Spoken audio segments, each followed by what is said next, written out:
কোনকালে এটা হয়নি তো জয়ী, পুরুষের তরবারি শক্তি দিয়েছে, সাহস দিয়েছে, প্রেরণা জুগিয়েছে বিজয় লক্ষ্মী নারী। ডক্টর শাহ জালাল সাহেবকে জন্মগ্রহণ করেই ডক্টর জালাল সাহেব হয়ে গেছে। নিশ্চয়ই কোন নারীর প্রেরণা হয়ে গেছে, কোন নারীর সাহস জুগিয়েছে, শক্তি দিয়েছে, সেই মহিলা, সেই মহিষী নারী হলেন ইঞ্জিনিয়ার শাহনাজ শারমিন। জালাল ভাই কহে আমার তো বেশি শিক্ষিত, কারণ উনি ম্যাট্রিকও নাকি স্ট্যান্ড করছে, ইন্টারমিডিয়েটও করছে, আবার ডিএসসি ইঞ্জিনিয়ার ফার্স্ট ক্লাস উঠাইছে। সুতরাং শিক্ষিত তো আমাদের সকলের তো বেশি, তাই না? এখন যেভাবে দুজনের দুটিবেন না নামছে মতলবে বাবুও নামিয়া গেছে জালালের সাথে, আবার দেলু নম্বরও নাকি কইছে আমাকে গণিত ভাবের কইলো, খবর দিল যে 10-11 বার ওনার কাছে গেছে, তো সময় এলো তখন যাবে, তখন নামো। তাহলে বুঝা গেল সময় আইসা পড়ছে, জালাল সাহেবের সাথে যেত বাবুও নামিয়া গেছে, নিশ্চয়ই সময় আইসা গেছে। আর আপনাদের মনে একটা খুঁতখুঁতানি ভাব আছে না, যে জালাল সাহেবের এই আলমগীর সাহেবের বাবিরে গত 14-15 বছর দেখলাম না, একটা প্রশ্ন জাগেনি? দেখেন আমাদের 14-15 বছর দেখেন নাই, আমরা আসতে পারি নাই। আমরা যারা রাজনীতি করি আমাদের খোলা হলো এই মতলবের মানুষের সাথে দেখা দেওয়া, কথা বলা, মত বিনিময় করা। আমাদেরকে আসতে দেয় নাই ওই ফ্যাসিস্ট আওয়ামী লীগ। আমরা আসতে চেয়েছি, বারবার বাধাগ্রস্ত হয়েছি। আপনারা জানেন 2018 সালের নির্বাচনে বাংলাদেশ জাতীয়তাবাদী দল থেকে ডক্টর মোহাম্মদ জালালউদ্দিনের হাতে ধানের শীষ তুলে দিয়েছে। ওনাকে ঘরে গৃহবন্দী রেখে, অবরুদ্ধ রেখে, বিএনপির কর্মীদেরকে মামলা হামলা দিয়ে গ্রেফতার করে দিনের ভোট রাতে নিয়ে ওনারা একতরফাভাবে নির্বাচনের ফলাফল তাদের পক্ষে নিয়েছে। সে কারণে বাংলাদেশের মানুষ মনে করে 2018 সালে যারা বাংলাদেশ জাতীয়তাবাদী দল থেকে নির্বাচন করেছে, যাদেরকে বাংলার জনগণ ভোট দিতে চেয়েছে কিন্তু দিতে গিয়ে পারেনি, মামলা হামলার শিকার হয়েছে, বাড়িতে থাকতে পারে নাই, সেজন্য তাদেরকে সারা বাংলাদেশে বলা হয় জনতার এমপি। সুতরাং এই জালাল সাহেব মাত্র উত্তর দক্ষিণের জনতার এমপি।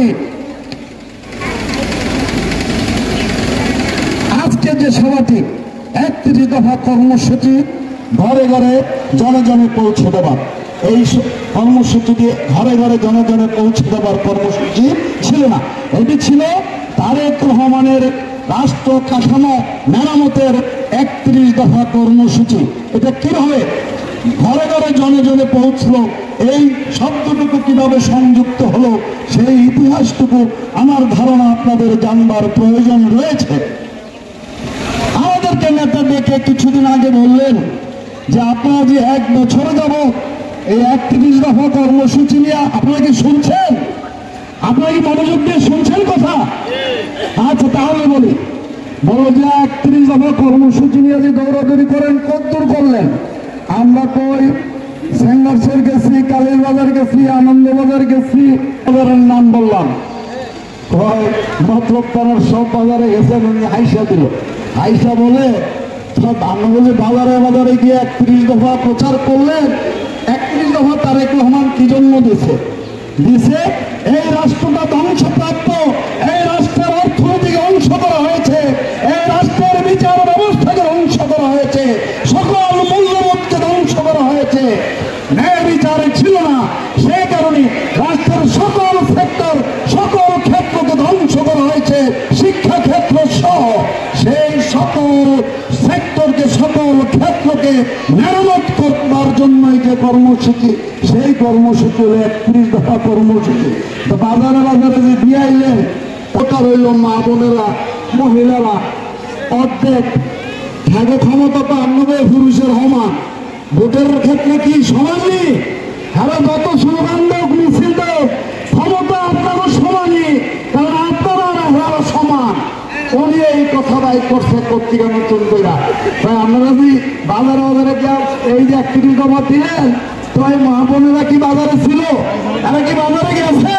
আমি আমারও তো চায় না, তাহলে তো আমাদের কর্মসূচি অর্ধেক বাস্তবায়ন হয়েছে, বাকি অর্ধেক বাকি রয়েছে। তাহলে কি করতে হবে? কয়টারে নতুন করে সাজাইতে হবে কর্মসূচিটারে, এটার সাথে ঘরে ঘরে জনে জনে পৌঁছাইতে হইব। সুতরাং 31 দফা কর্মসূচিকে ঘরে ঘরে জনে জনে পৌঁছাইতে হবে। ইতিমধ্যে যার কর্মসূচি, এই কর্মসূচির যিনি উদ্ভাবক আমাদের দলের ভারপ্রাপ্ত চেয়ারম্যান জনাব তারেক রহমান, এই বিষয়ে অবগত হয়ে ওনাকে ধন্যবাদ জ্ঞাপন করেছেন। ওনার এই আইডিয়ার জন্য, ওনার এই ধারণার জন্য ওনাকে অভিনন্দিত করেছেন। সে কারণে আমরা আপনাদের কাছে ছুটে এসেছি।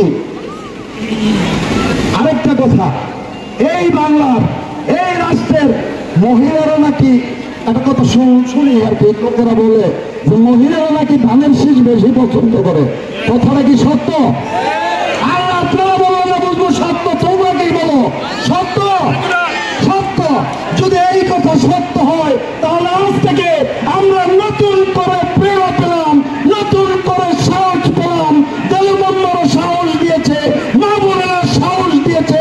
আপনাদের সাহস নিয়ে, আপনাদের উদ্দীপনায় আমরা উদ্দীপ্ত হয়ে সামনের দিকে এগিয়ে যাব। আগামী ফেব্রুয়ারিতে বাংলাদেশে যে জাতীয় সংসদ নির্বাচন অনুষ্ঠিত হবে, সেই নির্বাচনে আমাদের যে অভিষ্ট লক্ষ্য ডক্টর মোহাম্মদ জালালউদ্দিনকে এই মধ্যবর্তী দক্ষিণের এমপি নির্বাচিত করে তারেক রহমান এবং খালেদা জিয়াকে আমরা উপহার দিতে চাই। সেই যুদ্ধে আপনারা সকলে মহিলারা, আমরা এই মধ্যে একটা নারী জাগরণ সৃষ্টি করতে চাই ধানের শীষের পক্ষে, বিএনপির পক্ষে। সেই নারী জাগরণের নেতৃত্ব দিবেন আজকের অনুষ্ঠানের বিশেষ অতিথি ইঞ্জিনিয়ার শাহনাজ শারমিন। সেই আন্দোলনে আপনারা সকলে অংশগ্রহণ করবেন কিনা, সক্রিয় থাকবেন কিনা, হাত তুলে একটু দুহাত তুলে ধন্যবাদ আপনাদের সকলকে। এই বলি আমি আমার